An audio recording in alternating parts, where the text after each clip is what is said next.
I got the fever for the flavor of a crowd pleaser. DJ play another from the Prince of this, your highness. Only bad chicks riding my whip. South to the west, to the east, to the north. Bump my hips and watch them go off. But yes, sure. And you don't stop in the winter order. I makes it high, getting jiggy with them.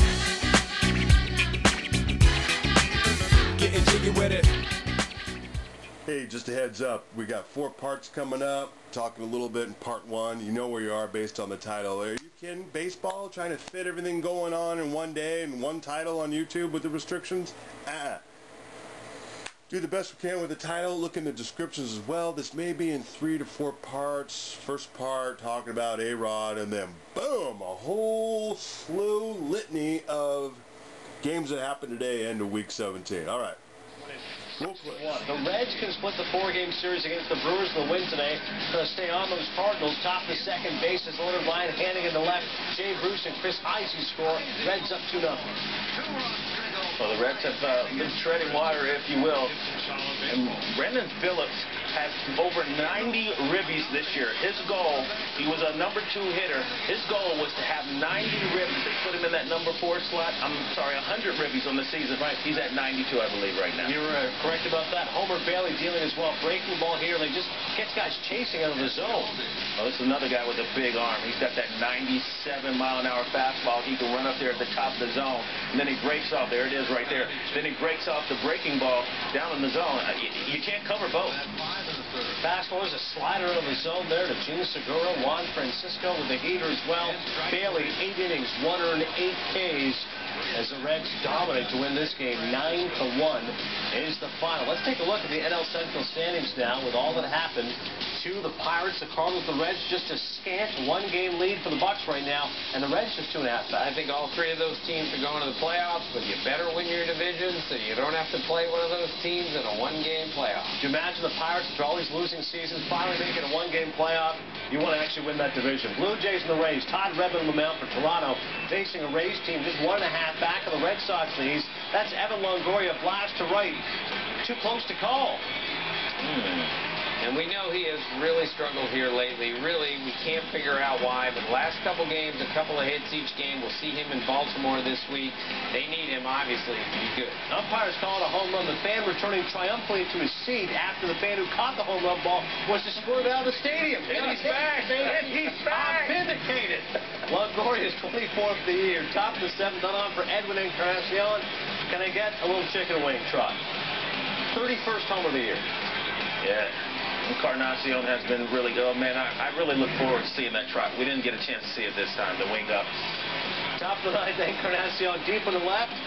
Another chicken wing? No, just short of being a home run. Take a look with ESPN scope just how close this one was to going out. It's a 1-1 game, too. Game of inches. Double for Encarnacion, who will be stranded at third. Bottom of the 10th. None on, one out for Jose Lobaton, and I'm walking here. His first career walk-off home run. So when he hit his first homer, they all know he loves ice cream, so Luke Scott brought him ice cream on the bench after his first Major League homer, and that explains this. Joe Madden on his parents being there, too. Season ticket holders, they got to be here more often. Mr. and Mrs. Lobaton, please hang out here more often. Pretty spectacular triple and then the home run today. I didn't know when that game was going to end. Ice cream for everybody, because in his entire Major League career, Jose Lobaton's 2 biggest hits have come in the last week, as measured by win probability added, which takes into account not only what the batter did, but also when they did it. Lobaton's walk-off homer is the most impactful hit of his career, with Friday's walk-off triple coming in second. It's all about ice cream. Walk-off hits are fairly impactful. Yeah, if he knows ice cream's up for grabs, it's a little pep in his step. Bottom of the 3rd, speaking of, Chris Davis. At Camden Yards, this is good for the double. 35th of the season. He leads the AL 79 extra base hits. When you watch Chris Davis hit, watch his body condition. Watch how he drives the ball the other way and also pulls the ball down the right field line in the same exact position. Adam Jones, Tim, been scorching. He has been great lately. He's got his average up to 300 or around there, driving in runs. 25th home run of the season, now the 7th. Davis, a base hit to center, 3rd hit of the game for Davis.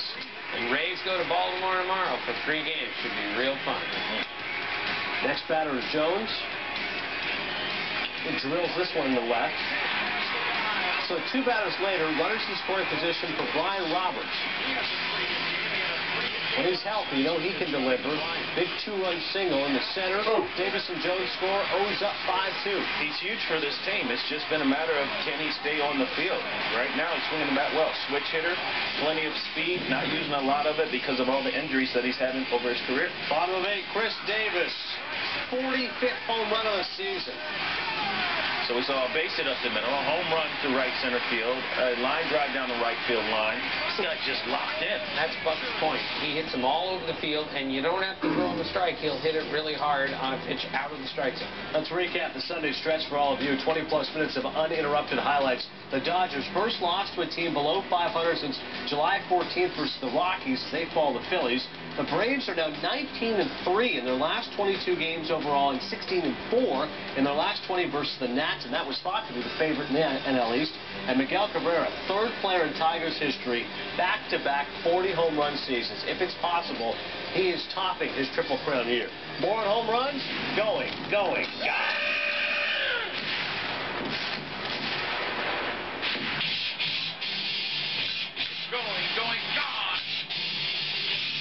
And he drives it. Number 40 for Miguel Cabrera. He's right center field. Back it goes and gone for Chris Davis. Hard fly ball. Deep right field. Back at it for Batista. It's a return. All day Lobaton. That's a lot of ice cream. Smoked in the left center field. The big is way back. And that ball is over the artwork. Out of here. All right, so you know where you were, / and or are, based on the title. Part 1, we were talking about A-Rod, become the Johnny Manziel, Major League Baseball. Yasiel Puig, he made that throw.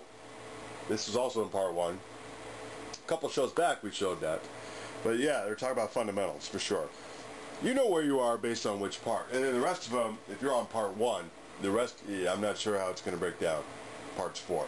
The reason we have to do this is because of the DMCA. Hey, welcome to Talk Radio version, the OMSR. Post-discussion, post-game, post-video discussion. I am your host, Will, the alternative ESPN Sports Throw. All right, the DMCA, what the hell's that? Why do I care?